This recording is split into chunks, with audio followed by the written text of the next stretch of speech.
নমস্কার, সকলে কেমন আছেন? আরও একটি নতুন ভিডিওতে আপনাদের সবাইকে স্বাগত জানাই।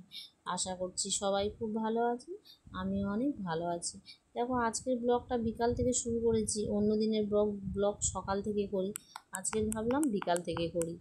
বিকালে অনেক কাজকর্ম থাকে যেগুলো দেখানো হয় না, তাই ভাবলাম বিকাল থেকে করি। চলো, তোমাদের সঙ্গে নিয়ে আজকের ব্লগটা শুরু করছি। আর আমার চ্যানেলে যদি নতুন হয়ে থাকো তাহলে একটা সাবস্ক্রাইব করে দিও। এই আলনাটা দেখো, এটা হচ্ছে কি, যতই গুছিয়ে রাখি না কেন, আমার দুটো ছোট ছোট মেয়ে তো, ওরা ঠিক 2-4 দিন পরে ঠিক নোংরা করে দেবে। দেখো, এত জামা কাপড় কাঁড়ি হয়েছে, এগুলো আমাকে পাট করতে হবে গুছিয়ে গুছিয়ে। যতটা পারি ততটা গুছিয়ে রাখি। জানি না কতটা সুন্দর করে গোছাতে পারি সংসার, কতটা গুছিয়ে রাখি, কার কেমন ভালো লাগে। যতই করো না কেন ততই কম, ততই খারাপ। তবু নিজের সাধ্য মতো যতটা করার চেষ্টা করি।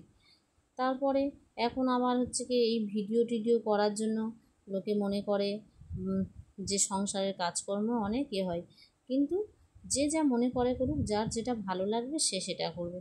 দেখো, তোমাদের আর দুটো মেয়ে দেখো কি দুষ্টুমি করছে, গুছাচ্ছি, একজন হাতে দিচ্ছে আর একজন হচ্ছে গিয়ে জামা কাপড় মারাচ্ছে। দেখতে দেখতে দেখো গোছানো হয়ে গেছে সব। এদিকে ঘরটা ঝাড় দিয়ে নিচ্ছি, নিয়ে যাব বিকালে বাইরে ঘুরতে, জল আনতে। অনেক কাজ, জল এসেছে নিচে, জল ভরতে হবে।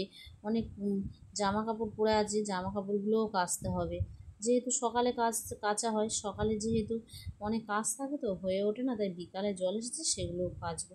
আর এর অবস্থা দেখুন, এই গেঞ্জি প্যান্টের উপরে এই জ্যাকেটটা পরেছে, খুলবে না, অনেক বুঝিয়ে বাজিয়ে খুলে তারপরে এদিকে জামা কাপড়গুলো কেচে নিয়ে চলে এসেছি।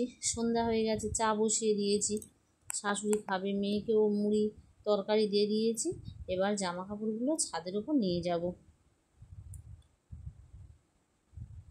দেখো, ছাদে চলে এসেছি, ছাদে সন্ধে হয়ে গেছে, লাইটটা জ্বালিয়ে দিলাম।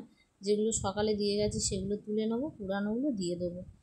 সংসারে দুটো বাচ্চা নিয়ে সংসারে যাবতীয় কাজ একা, ছোট বাচ্চা যারা আছে সে জানে যে কতটা কষ্টে। সবাই তো সেটা বুঝবে না। দিন শেষে সবাই দেখবে যে কি কাজ করছো, কি কাজ করোনি, কি করছো। কিন্তু যার বাচ্চা আছে ছোট, সে বোঝে যে কতটা কষ্টে।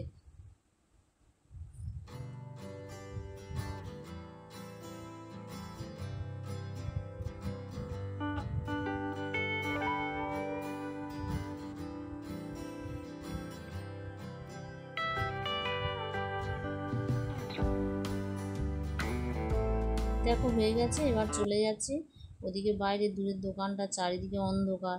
এসে রুটিগুলো করে নিলাম। রুটি করতে খুব বিরক্ত লাগে, তাই না? আমার তো রুটি করতে একদম ভালো লাগে না, আমি নিজে রুটি খেতেও পছন্দ নয়।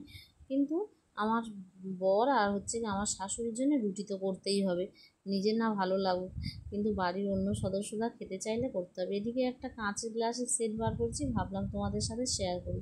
ভিডিওটা কেমন লাগলো জানাবেন, ভালো লাগলে একটা লাইক কমেন্ট শেয়ার